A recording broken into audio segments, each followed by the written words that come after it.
நீதி கட்சியின் மூத்த தலைவர்களில் ஒருவரான சர் ஆற்காட்டு ராமசாமி 1887ஆம் ஆண்டு பிறந்தார். இவர் வழக்கறிஞராகவும் அரசியல்வாதியாகவும் ராஜதந்திரியாகவும் சென்னை மாகாணத்தின் சட்டமன்ற உறுப்பினராகவும் திகழ்ந்தார். நீதி கட்சியின் பொதுச் செயலாளராகவும் செயல்பட்டார். 1924ஆம் ஆண்டு நடந்த அனைத்திந்திய பிராமணர் அல்லாதோர் மாநாட்டில் அவர் ஆற்றிய உரை வெகுவாக அனைவரையும் எழுச்சியுற செய்தது.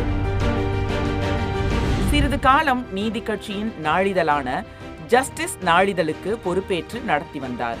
1930இல் வங்கி பக்கிங்ஹாம் அரண்மனையில் சர் பட்டமும், 1945ஆம் ஆண்டு ஆக்ஸ்போர்ட் பல்கலைக்கழகம் டாக்டர் ஆஃப் லா என்கிற பட்டமும் கொடுத்து ஆற்காட்டு ராமசாமியை கௌரவித்தது.